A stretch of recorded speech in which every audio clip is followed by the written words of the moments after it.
आज के लेक्चर में हम इंटीग्रेशन बाय पार्ट्स का फार्मूला प्रूफ करेंगे। आपको याद होगा, अब जब भी इंटीग्रेशन करते हैं और दो फंक्शंस के प्रोडक्ट की इंटीग्रेशन करनी होती है और आपको उनमें से एक फैक्टर का इंटीग्रल आता हो तो आप इंटीग्रेशन बाय पार्ट्स कर लेते हैं। और आज हम इस फार्मूले का प्रूफ करने लगे हैं। मुझे हमेशा बहुत खुशी होती है कि जिन रिज़ल्ट्स को मैं इस्तेमाल करता आ रहा हूँ उनका प्रूफ करूं, उनकी वजह भी जान पाऊं कि आखिर वो क्यों हम इस्तेमाल करते हैं। तो पहले थ्योरम की स्टेटमेंट देख लेते हैं इंटीग्रेशन बाय पार्ट्स की। फ़र्ज़ कर लें हमारे पास दो फंक्शंस कैपिटल एफ और कैपिटल जी हैं, दोनों डिफरेंशिएबल फंक्शंस हैं, यानी दोनों के डेरिवेटिव्स एग्जिस्ट कर रहे हैं। और एक का डेरिवेटिव फ़र्ज़ करें स्मॉल एफ है, दूसरे का डेरिवेटिव जो है वो स्मॉल जी है। और ये जो इनके डेरिवेटिव्स लेने से फंक्शन बने हैं ये दोनों रिमान इंटेग्रेबल फंक्शंस हैं, यानी इनके रिमान इंटेग्रल्स एग्जिस्ट कर रहे हैं। तो ऐसी सूरत में थ्योरम की स्टेटमेंट ये है कि अगर आपने इंटेग्रल मालूम करना है कैपिटल एफ इंटू जी का over the close interval A B, तो वो इक्वल होगा capital F of B capital G of B minus capital F of A capital G of E और minus integral of small F into capital G from A to B.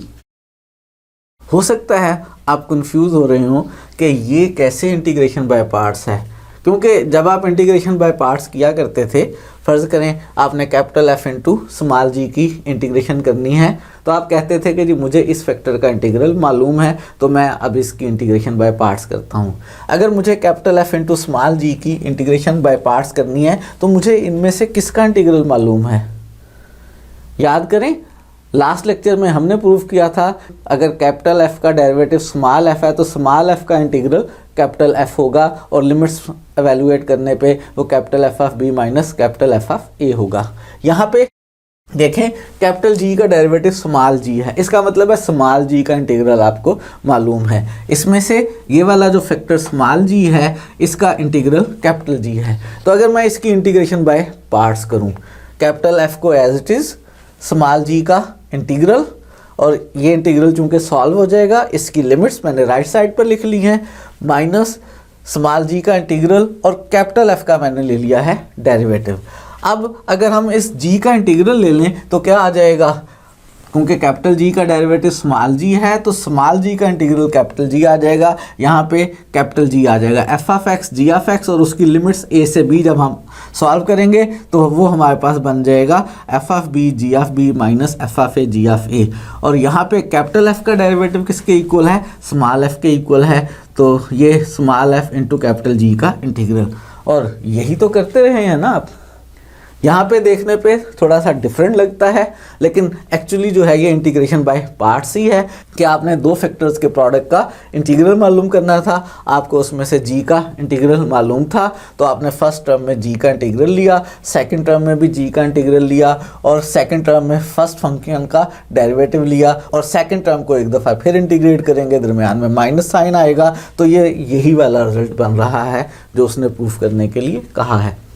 तो जैसे theorem था मैंने उसको relate कर दिया है जिस तरह से आप उसको इस्तेमाल करते हैं।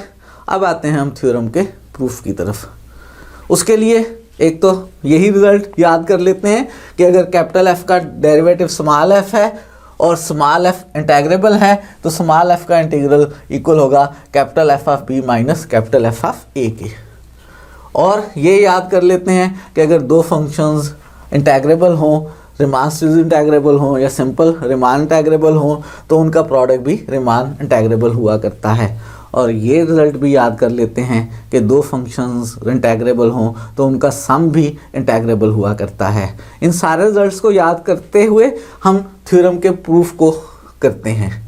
कैसे किया जाए, जो रिज़ल्ट हमने प्रूफ करना है उसके अंदर अगर हम इस पार्ट को देखें कि F of B G of B minus F of A G of A है, तो जैसे अगर आंसर किसी इंटीग्रल का capital F of B minus capital F of A आए तो बेसिकली ढूंढते हैं कि इस फंक्शन कैपिटल एफ का डेरिवेटिव क्या है। अगर कैपिटल एफ का डेरिवेटिव स्मॉल एफ होगा तो स्मॉल एफ का इंटीग्रल कैपिटल एफ आ जाएगा और लिमिट्स पुट करने पे F of B minus F of A होगा। यहाँ पे लिमिट्स पुट करने के बाद F of B G of B minus F of A G of A आ रहा है, यानी F of X into G of X का जो डेरिवेटिव है वो हमें ढूंढना है। इसका डेरिवेटिव जो भी आएगा जब उसका इंटीग्रल लेंगे तो वो कैपिटल एफ इंटू जी आ जाएगा और लिमिट्स पुट करने पे ये आंसर आ जाएगा। तो मुझे ढूंढना है कि कैपिटल एफ एक्स और into capital G of X का डेरिवेटिव क्या है। इसका जो डेरिवेटिव आएगा उसका इंटीग्रल ये बनेगा और जब उसको अरेंज करेंगे तो ये प्रूफ हो जाएगा। तो सबसे पहले हम ढूंढने लगे हैं कि capital F into capital G का डेरिवेटिव क्या है।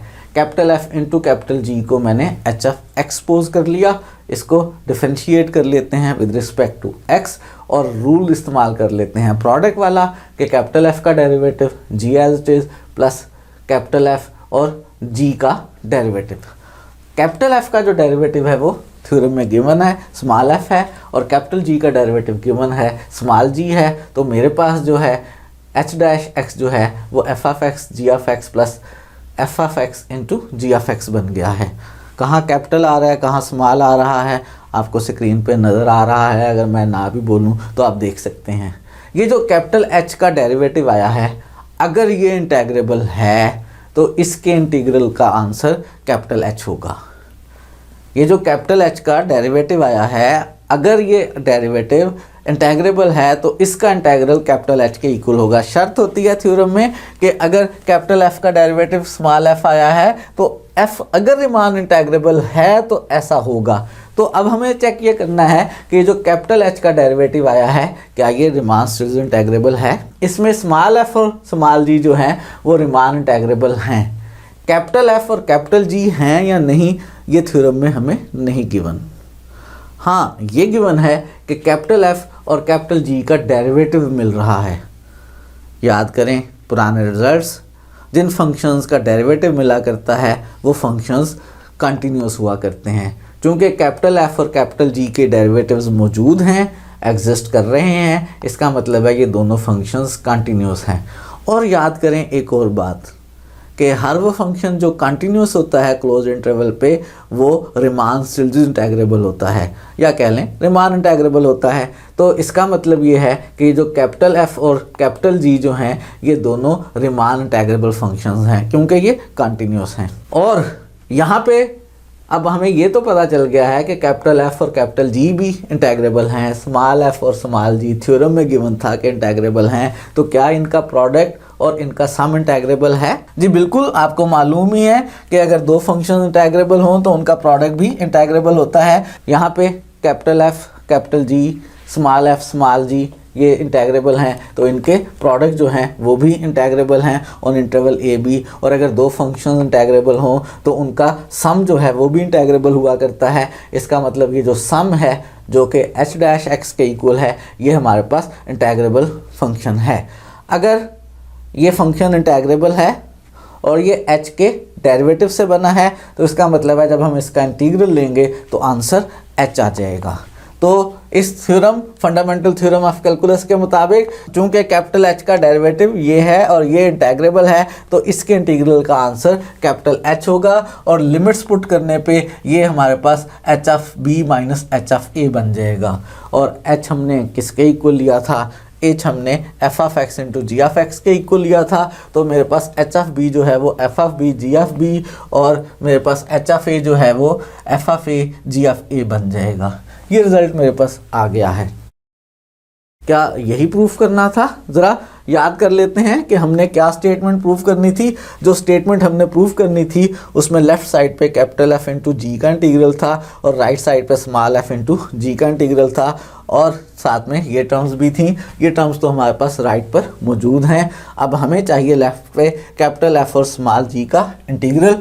ये वाली टर्म हमें लेफ़्ट पे चाहिए और हमें चाहिए राइट पे स्मॉल एफ और कैपिटल जी का इंटीग्रल। ऐसा करते हैं, इस टर्म को राइट पे शिफ्ट कर लेते हैं और हमारे पास आ गया कि capital F into small G का इंटीग्रल किसके इक्वल है?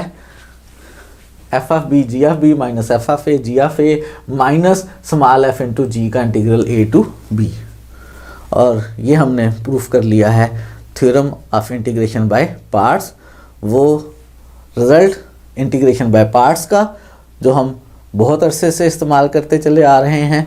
आज हमने इसका प्रूफ भी देख लिया है कि जब भी हमने दो फंक्शंस के प्रोडक्ट का इंटीग्रल मालूम करना हो और उनमें से हमें एक फैक्टर का इंटीग्रल मालूम हो तो हम उसकी इंटीग्रेशन इस तरह से कर सकते हैं। रीमान्स इंटीग्रल को आज हमने ख़त्म कर लिया है। अगर आपको कोई प्रॉब्लम्स हो, कोई मसाइल हो तो आप डिस्कस कर सकते हैं हमारे व्हाट्सएप नंबर के ऊपर। आज के लिए इतना ही रखते हैं।